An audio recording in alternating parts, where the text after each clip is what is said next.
On സ്ക്രീനിലും of സ്ക്രീനിലും മലയാളികളുടെ പ്രിയപ്പെട്ട താരമായി മാറുന്ന ഒരാൾ, വിവാദങ്ങളിലും നിശബ്ദ സാന്നിധ്യമാവാതെ വേറിട്ട ശബ്ദമായി മാറുന്ന ഒരാൾ. സ്വാഗതം നയന എൽസ. നമസ്കാരം. Thank you so much. മലയാളികൾക്ക് എപ്പോഴും ജൂൺ മാസം ഭയങ്കര പ്രിയപ്പെട്ടതാണ് അല്ലേ? മഴക്കാലം അല്ലെ, എപ്പോഴും പ്രിയപ്പെട്ടതാണ്. എന്നപോലെ മലയാള സിനിമയ്ക്ക് ജൂൺ പ്രിയപ്പെട്ടതാവാൻ പ്രിയപ്പെട്ട അല്ലെ ഒരു കാരണം കൂടിയായിരുന്നു നയന എന്ന് പറഞ്ഞാൽ ശരിക്കും ഇപ്പോഴും ഇത്രയും സിനിമകൾ അല്ലെ, പ്രത്യേകിച്ച് 2019 മുതൽ 26 വരെ 7 വർഷ കാലഘട്ടം ഇത്രയധികം സിനിമകൾ, ഇത്രത്തരം വേഷപ്പകർച്ചകൾ നമ്മൾ കണ്ടു. ഇപ്പോഴും ജൂൺ കുറച്ച് സ്പെഷ്യലാണ് മലയാളിക്ക്. അത് എന്തുകൊണ്ടാണ്? ആ വേഷവും ആ കുട്ടിത്വം തന്നെയാണെന്ന് തോന്നുന്നുണ്ടോ? ജൂൺ ഭയങ്കര ഹിറ്റ് ആയിരുന്നു. 100 days ഓടിയ പടമായിരുന്നു. 2019 100 days അങ്ങനെ ആയിരുന്നല്ലോ. ഇപ്പൊ 100 CR ആണ് ട്രെൻഡ്. അന്ന് 100 days ആയിരുന്നു. ഒരു 100 ദിവസം തിയേറ്ററിൽ തികച്ചു ഓടിയത് കൊണ്ടും ഒരുവിധം എല്ലാവരും കണ്ടതുകൊണ്ടും എല്ലാവർക്കും ഇപ്പോഴും കുഞ്ഞിയാണ്. ആ ജൂൺ മുതൽ ഇപ്പോ വിവ വരെ എത്തി നിൽക്കുകയാണ് അല്ലെ? എന്ത് തോന്നുന്നു എനിക്ക് ഏറ്റവും കൂടുതൽ വളർന്ന ആരാ, നയനയാണോ മലയാള സിനിമയാണോ? ഒബ്വിയസ്ലി മലയാളം സിനിമ ആണ്. അതെ. എങ്ങനെയാ മാറ്റങ്ങൾ? എങ്ങനെ? കോവിഡിന് ശേഷം വലിയ മാറ്റങ്ങളാണ്. കോവിഡിന് മുന്നേ ഉള്ള സിനിമാസ്, ഞാൻ വരുന്നതിന് മുന്നേ ഉള്ള സിനിമാസ് വെച്ച് നോക്കുകയാണെന്നുണ്ടെങ്കിൽ നമുക്ക് തന്നെ മനസ്സിലാവും.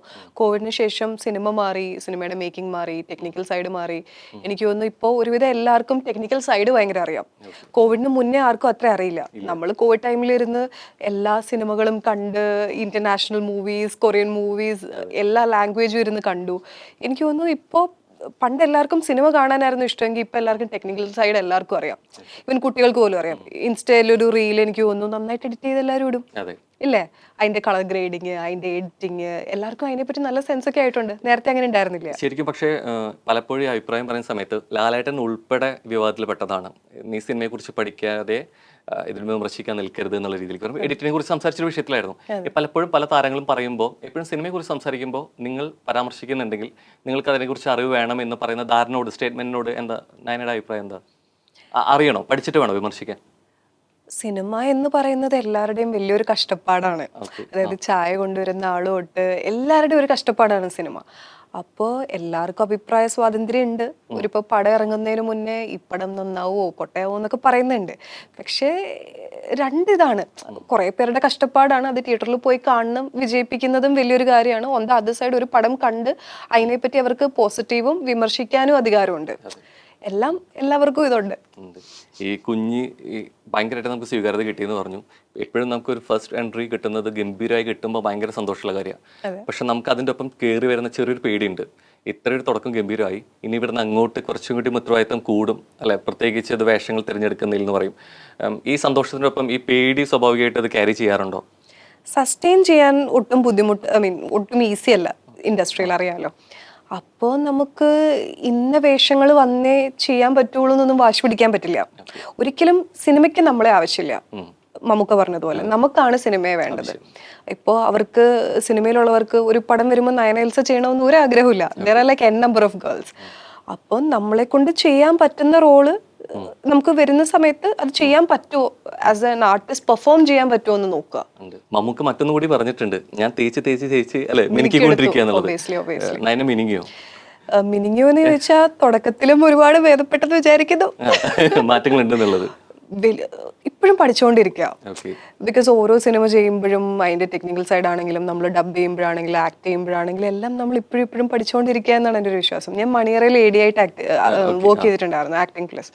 അപ്പൊ എനിക്ക് AD ആയിട്ട് വർക്ക് ചെയ്തപ്പോൾ അഭിനയിച്ചതിലും കുറച്ചും കൂടെ ഒരു ടെക്നിക്കൽ നോളജും വേറെ തന്നെ ഒരു കാഴ്ചപ്പാട് കിട്ടി സിനിമയെ പറ്റി. ശരിക്കും പുറകിൽ നിൽക്കുന്ന ധാരണകളും അറിവുകളും ശരിക്കും ക്യാമറയ്ക്ക് മുമ്പിൽ നിൽക്കുമ്പോൾ അത് ഗുണം ചെയ്യും, ഒരുപാട് ഗുണം ചെയ്യും. അതെ, അതെങ്ങനെ കൂടുതൽ അത് ഹെൽപ്പ് ചെയ്യുന്നത് ഏത് രീതിയിലായിരിക്കും? ഞാൻ കോസ്റ്റ്യൂം കണ്ടിന്യൂറ്റിയും ആർട്ടിസ്റ്റ് മാനേജ്മെന്റും ആയിരുന്നു. അപ്പോൾ അതിന് മുന്നേ വരെ നമുക്ക് അവിടെ ഉള്ളവരുടെ ടെൻഷൻ അറിയില്ല. അപ്പോൾ ആർട്ടിസ്റ്റ് മാനേജ്മെന്റ് ചെയ്ത സമയത്ത് കറക്റ്റ് ടൈം ആവുമ്പോൾ ആളെ വിളിച്ചവിടെ കൊണ്ട് നിർത്തണം. അപ്പോൾ വിളിച്ചുകൊണ്ട് വരുന്നതിൻ്റെയും അവിടുത്തെ ടെൻഷനെല്ലാം മനസ്സിലായി. അപ്പോൾ നമ്മൾ നേരത്തെ എല്ലാം റെഡിയായി നിൽക്കാൻ പഠിച്ചു. 2 കോസ്റ്റ്യൂം കണ്ടിന്യൂറ്റി വരുമ്പോഴത്തേക്കും നമ്മൾ തന്നെ ശ്രദ്ധിക്കാൻ തുടങ്ങും നമ്മുടെ കോസ്റ്റ്യൂം കണ്ടിന്യൂറ്റിയും കാര്യങ്ങളും. ഒരു AD ഉണ്ടെന്നുണ്ടെങ്കിലും നേരത്തെ എന്താ നമുക്ക് അത്രയും വലിയ ധാരണയില്ല. ഞാൻ ജൂൺ കഴിഞ്ഞിട്ട് ഇമ്മീഡിയറ്റ്ലി ചെയ്യുന്നതാണ് മണിയറയിൽ അശോകൻ. അപ്പൊ വലിയ ധാരണയില്ല. അതിന് മുന്നേ ഞാൻ തമിഴ് ചെയ്തിട്ടുണ്ട്. അപ്പൊ അറിയില്ലല്ലോ. ഇപ്പൊ കുറച്ചും കൂടെ കോവിഡിന് ശേഷം നമുക്കറിയാം. ജൂൺ കഴിഞ്ഞിട്ട് നേരെ അതായിരുന്നില്ലേ അല്ലെ? പിന്നല്ലേ മണിയറയിൽ അശോകൻ? അതെ അതെ അതെ. അപ്പൊ ഹോംവർക്ക് ചെയ്തു. വെറുതെ വന്നിരിക്കാൻ പറ്റുമോ? ഓക്കെ. അപ്പൊ വലിയ ധാരണയില്ല. എനിക്കൊന്ന് കുറച്ച് സിനിമയേക്കാൾ കൂടുതൽ വിവാദങ്ങളിലൂടെയാണ് ഇത് ഭയങ്കരമായിട്ട് ആളുകളിലേക്ക് എത്തിയിട്ടുണ്ടായിരുന്നത്. Okay, yeah please. അപ്പോ എന്താ പറയാ, നമ്മള് കോസ്റ്റ്യൂം കണ്ടിന്യൂറ്റിയും എല്ലാം കുറച്ചും കൂടെ അതിനുശേഷം നോക്കാൻ തുടങ്ങി. അതുവരെ എന്ന് പറഞ്ഞാൽ AD വന്ന് പറയും ഇതിൽ ഈ കോസ്റ്റ്യൂം ആയിരുന്നില്ലേ, ഓർണമെന്റ്സ് ആയിരുന്നില്ലേ. ഇപ്പൊ നമ്മൾ തന്നെ അതിനുശേഷം ഓരോ കാര്യങ്ങൾ നോക്കാൻ തുടങ്ങി. അങ്ങനെ കുറച്ച് ഗുണങ്ങളൊക്കെ മാറ്റമുണ്ട്.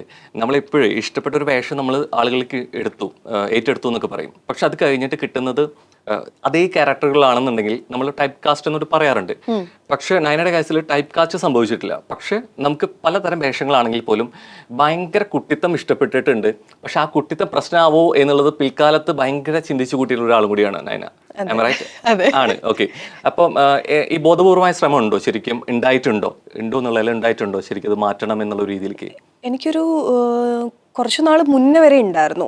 അതായത് കുറെ പടം ഇപ്പൊ ജൂണിൽ കുഞ്ഞി ബബ്ലിയാണ്, അത് കഴിഞ്ഞിട്ട് ചെയ്തു. റോയിലും അത്രയും എന്താ പറയാ സെയിം ഒരു bubbly Innocent girl, next door girl ആണ്. ഉല്ലാസത്തിലും അങ്ങനെയൊക്കെ തന്നെയാണ്.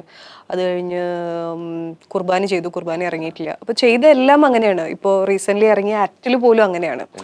അപ്പോ ഡിഫറെന്റ് ആയിട്ട് കുറച്ച് ബോൾഡ് ആയിട്ട് ചെയ്യണമെന്ന് തോന്നി. പക്ഷേ ക്യാരക്ടറുകളെല്ലാം ഒരു തമ്മിൽ ബന്ധമില്ലാതെ മാറി നിൽക്കുന്നവയാണെന്നുണ്ടെങ്കിലും എന്താ പറയാ, നമുക്ക് എല്ലാം ഒരു ബബ്ലി തന്നെയാണ്. ബബ്ലി, നെക്സ്റ്റ് ഡോർ ഗേൾ, പാവ ഇന്നസെന്റ് കുട്ടിയാണ്. അതിന്റെ അപ്പുറത്തോട്ട് ഒരു ബോൾഡ് ആയിട്ട് ഒരു ക്യാരക്ടർ അല്ല, അല്ലെങ്കിൽ കുറച്ച് സീരിയസ് ആയിട്ടുള്ള ഒരു ആർട്ടിസ്റ്റ് എന്ന് പറയുമ്പോൾ കുറെ വേരിയേഷൻ ചെയ്യണമെന്ന് ആഗ്രഹം ഉണ്ടാവുമല്ലോ. അപ്പൊ ആ ഒരു ആഗ്രഹം ഉണ്ടായിരുന്നു. പിന്നെ നമ്മൾക്ക് ഞാനൊരു 23, 4, 5 മിഡ് വരെ ഞാൻ പടം ചെയ്തില്ലായിരുന്നു. അപ്പൊ പിന്നെ നമ്മൾക്ക് സിനിമ ചെയ്യണമെന്നുള്ളൊരിതായി. ബിക്കോസ് നമ്മൾ അങ്ങനെ വാശി പിടിച്ചിട്ട് കാര്യമില്ല എന്ന് മനസ്സിലായതുകൊണ്ട് വരുന്നതൊക്കെ ചെയ്യുന്നുണ്ട് ഒരുവിധം. ഇതിന്റെ ഇടയ്ക്ക് പക്ഷെ ആ ഉത്തരം സ്വയം കണ്ടെത്തിയതാണോ? ഇപ്പൊ ഞാൻ ഇങ്ങനെ ആയതുകൊണ്ടാണ്, എന്നിലൊരു കുട്ടിത്തുണ്ട്, ഞാനൊരു ബബ്ലി ലുക്ക് ഫീൽ ചെയ്യുന്നുണ്ട് എന്നുള്ളത് വാക്കാൽ ആരെങ്കിലും പറഞ്ഞിട്ടാണോ സ്വയമേ കണ്ടെത്തിയ ഒരു ഉത്തരമായിരുന്നു ശരിക്കും അത്? നമുക്കത് ഇൻഡസ്ട്രിയിൽ നിന്ന് തന്നെ കേൾക്കാം. ഇങ്ങനെ ചില മൂവീസ് ഒക്കെ വരുന്ന സമയത്ത് അതിൽ സീരിയസ് റോൾ ആകുമ്പോഴത്തേക്ക് പറയും നയന കുറച്ച് ബബ്ലിയാണ്, നയനെ കൊണ്ട് ആ സീരിയസ് ചെയ്യാൻ പറ്റില്ല എന്നുള്ളൊരു ഇത് വന്നപ്പോ നമ്മളുടെ ഉള്ളിൽ അവർ ഇട്ട് വരുമല്ലോ. സോ അങ്ങനെ മനസ്സിലായ ഒരു കാര്യം. നമ്മൾ റൈറ്ററോ ഡയറക്ടറോ നമ്മുടെ കഥാപാത്രത്തെ സമീപിക്കണമെന്നുണ്ടെങ്കിൽ നമുക്ക് ഈ ക്യാരക്ടറിനെ ഓക്കെയാണെന്ന് തോന്നണം അല്ലെ? ഒരു പക്ഷേ സ്വയമേ ഉത്തരം കണ്ടെത്തി ഇതുകൊണ്ടായിരിക്കും ഇത്തരം വേഷങ്ങൾ എനിക്ക് വരുന്നത് എന്നുള്ളത് സ്വയമേ തിരിച്ചറിഞ്ഞു, ഞാൻ മാറി വേറൊരു ട്രാക്ക് പിടിക്കണം എന്നുള്ളത്. ഒന്നില്ലെങ്കിൽ നമുക്കിത് പറ്റുമോ എന്നുള്ളത് നമുക്ക് കഥാപാത്രം തന്ന് തന്നെ മനസ്സിലാക്കണം. ക്യാരക്ടർ കിട്ടാതെ പിന്നെ ഒരു ട്രാക്ക് ആയിരുന്നു ഫോട്ടോഷൂട്ട്. അപ്പോൾ പക്ഷെ അതാണെന്നുണ്ടെങ്കിൽ ട്രാക്ക് മെല്ലെ മാറിപ്പോയി. അപ്പോൾ റിഗ്രറ്റ് ചെയ്തോ? ഉദ്ദേശിച്ച ശുദ്ധി നടന്നോ ഇല്ലയോ എങ്ങനെയാ? അല്ല, അതിന് മുന്നേ ഞാനൊരു മൂവി ചെയ്തിട്ടുണ്ടായിരുന്നു. അത് അത്യാവശ്യം ബോൾഡ് ഒക്കെ പോലത്തെ ഒരു പരിപാടിയായിരുന്നു. എന്താ പറയാ, പെർഫോം ചെയ്യാനൊരുത്തുണ്ടായി. പക്ഷെ ചില കാരണങ്ങൾ കൊണ്ട് ആ പടം ഇറങ്ങിയില്ല. അറിയാലോ, നമ്മൾ അഭിനയിച്ച് തിയേറ്ററിൽ ഇറങ്ങണം, എന്നാലേ ഒരു പടം ചെയ്തു എന്ന് നമുക്ക് പറയാൻ പറ്റുള്ളൂ. അതെ, എന്നാലേ ചെയ്തു എന്ന് പറയാൻ പറ്റുള്ളൂ. അപ്പൊ എനിക്ക് ആ മൂവി ചെയ്തപ്പോഴും ഐ വാസ് ഹാപ്പി. ഓക്കെ, എന്നെ ആ ഒരു റോളിന് വിളിച്ചു എന്നുള്ളതായിരുന്നു. പിന്നെ എന്താ പറയാ, പിന്നെ ഞാൻ 14 Days of Love എന്ന് പറഞ്ഞിട്ട് ഷോർട്ട് ഫിലിം ചെയ്തു. അത് ഭയങ്കര ബബ്ലിയായിരുന്നു. അതെ. അപ്പൊ ഞാൻ അന്ന് ഡയറക്ടറോട് പറഞ്ഞു ഞാൻ ഈ ഇംപ്രഷൻ മാറ്റാൻ നോക്കിക്കൊണ്ടിരിക്കാം, വീണ്ടും അത് തന്നെ. അത് അത്യാവശ്യം വൈറലുമായിരുന്നു. അപ്പൊ കുറച്ചും കൂടെ ആയി എന്ന് പറഞ്ഞു. പിന്നെ ഫോട്ടോഷൂട്ട് എന്ന് പറയുന്നത് അത് ഒന്നും മാറ്റാൻ വേണ്ടിയിട്ടായിരുന്നില്ല. ഞാൻ ആക്ട് കഴിഞ്ഞ സമയത്തായിരുന്നു. അപ്പൊ അത്യാവശ്യം ഞാനൊന്ന് ടോൺ ഡൗൺ ആയി. അപ്പോൾ ഞാൻ വിചാരിച്ചു ലൈക്ക് വൈ നോട്ട്, എന്തെങ്കിലും ഒന്ന് ട്രൈ ചെയ്യാം ഡിഫറെന്റ് ആയിട്ട്. അങ്ങനെ ആ ഫോട്ടോഷൂട്ട് ചെയ്തു. ആ മൂവിയുടെ വിവാദത്തിന്റെ സമയത്തായിരുന്നു. അങ്ങനെ അത് കയറി വിവാദമായി. നമുക്ക് മുമ്പ് ഡയറക്ടർ സത്യന്തിക സാർ പറഞ്ഞിട്ടുണ്ട്, ഇപ്പം സംവിധാനം ചെയ്യുന്ന കാര്യത്തിൽ പറഞ്ഞു നമുക്ക് നമ്മുടേതായിട്ടൊരു ജോൺ ഉണ്ടായിരിക്കും. അത് ഭയങ്കര സേഫ് സോൺ ആണെന്ന് ബാക്കിയുള്ളവർക്ക് തോന്നിയേക്കാം. പക്ഷെ നമ്മൾ അതിൽ ബെസ്റ്റ് ആണ്. അത് നമ്മൾ ചിലപ്പോൾ ട്രാക്ക് മാറ്റുമ്പോൾ ആ ഒരു റിസൾട്ട് കിട്ടിയെന്ന് വരില്ല. വേറെ ആർക്കെങ്കിലും നമ്മുടെ റോൾ ചെയ്യാൻ നോക്കി കഴിഞ്ഞാൽ നടക്കില്ല എന്നുള്ളത് സിനിമയുടെ കാര്യത്തിലാണ് അത് പറയണത്. ഒരു പക്ഷേ വരെ ഒരു ആർട്ടിസ്റ്റിന് ക്യാരക്ടർ എടുക്കുന്ന കാര്യത്തിലാണെങ്കിൽ പോലും ഇപ്പുറത്തെ സൈഡ് ഒരു ടൈപ്പ് കാസ്റ്റ് എന്ന് പറഞ്ഞാൽ പോലും ഇത് നമ്മളെ കൊണ്ട് പറ്റുന്ന കുറേ ഏരിയകളുണ്ട്, നമ്മളത് വിട്ടുപോകേണ്ടതില്ല എന്നൊക്കെ തോന്നിയിട്ടുണ്ടോ എപ്പോഴെങ്കിലും ഇപ്പം ഈ പറഞ്ഞ തിരിച്ചറിവില്? ഇപ്പൊ അങ്ങനെയില്ല. ഇപ്പൊ I am happy with everything. ഇപ്പൊ എന്ത് വന്നാലും ഒരു ബെസ്റ്റ് പെർഫോമൻസ് കൊടുക്കുക എന്നുള്ളതേ ഉള്ളൂ. ഇപ്പൊ ഞാൻ വിവയിൽ ചെയ്തിരിക്കുന്ന ഭയങ്കര മെച്ചുവേർഡ് ആയിട്ടൊരു ക്യാരക്ടറാണ്.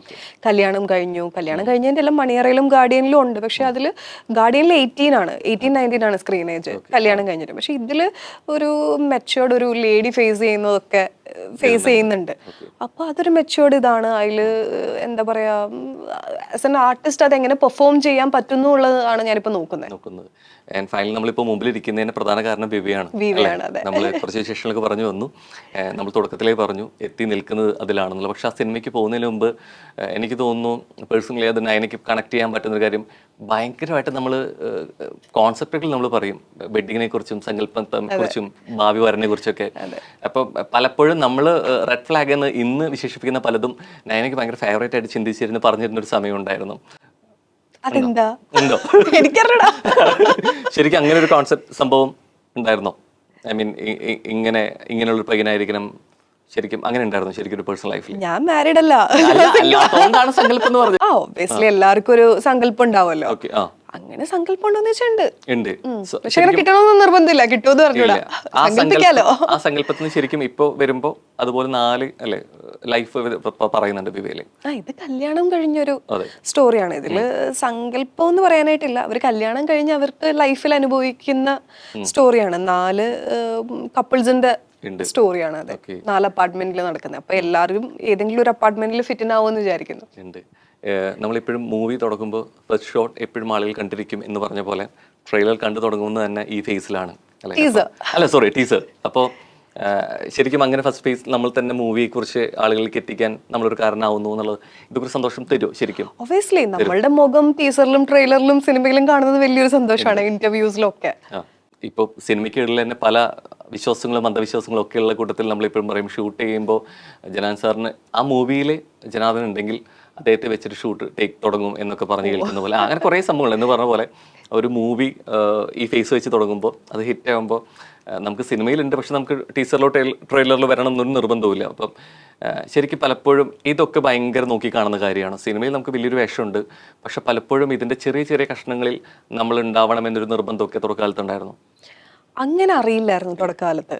പിന്നെ നമ്മൾ കാണുന്ന ആസ് എൻ ഔട്ട്സൈഡർ സിനിമ എന്ന് പറയുമ്പോൾ പാട്ടുകളുണ്ട്, അല്ലെങ്കിൽ എന്താ പറയാ ടീസറും ട്രെയിലറൊക്കെ ഇപ്പോഴാണ് കുറച്ചും കൂടെ ഒരു ഇതായത്. പണ്ടൊക്കെ അത്രയും ഒരു ഇതില്ല. പണ്ട് ടി വിയിൽ വരും, അങ്ങനെ നമ്മൾ ഇങ്ങനെ ഒരു പടം വരുന്നുണ്ട് എന്ന് പറഞ്ഞാൽ നമ്മൾ പോയി കാണുന്നല്ലാണ്ട് ടീസർ ട്രെയിലറിന് പണ്ടൊന്നും വലിയൊരു പ്രാധാന്യം കൊടുത്തിട്ടുണ്ടായിരുന്നില്ല. അപ്പോ എന്താ സംബന്ധിച്ച് പാട്ടിലൊക്കെ വരാൻ ആഗ്രഹമായിരുന്നു. അപ്പൊ ഞാൻ ചെയ്തത് ജൂണിൽ ക്യാരക്ടറാ. അപ്പൊ അതിൽ അങ്ങനെ ഒരു ഹീറോ ഹീറോയിൻ പാട്ടൊന്നൊന്നുമില്ല. അപ്പൊ അങ്ങനെയൊക്കെ വരണമെന്ന് ആഗ്രഹം ഉണ്ടായിരുന്നു. ആൻഡ് വിവ എന്താ ശരിക്കും ആളുകൾക്ക് കുറേ കൂടി പ്രേക്ഷകർക്ക് ഇഷ്ടപ്പെടാനുള്ള ഒരു ചേരുവ എന്തായിരിക്കും വിവയില്? Obviously it's a family movie. അപ്പോൾ ഫാമിലിയിലുള്ളവർക്ക് കുറെ ഏതെങ്കിലും ഒരു അപ്പാർട്ട്മെന്റിൽ ഫിറ്റ് ചെയ്യാൻ പറ്റും, കണക്ട് ചെയ്യാൻ പറ്റുമായിരിക്കും. നയനയ്ക്ക് ശരിക്കും കണക്ട് ചെയ്തത് കിട്ടിയ വേഷത്തിലാണോ അത് വേറെ ആരുടെയെങ്കിലും ക്യാരക്ടറിലായിരുന്നോ? എല്ലാരും കല്യാണം കഴിച്ചാണ്, അതുകൊണ്ട് എനിക്ക് കണക്ട് ചെയ്യാൻ മുൻകൂട്ടി പറയാൻ പറ്റില്ല എങ്കിൽ പോലും കുറച്ചുകൂടി റിലേറ്റ് ചെയ്യാൻ പറ്റും, നമുക്ക് ചുറ്റും നമുക്കറിയാൻ പറ്റുന്ന കുറേ കൂടി ഒരുപാട് പേരുടെ സ്റ്റോറി ഉണ്ട്.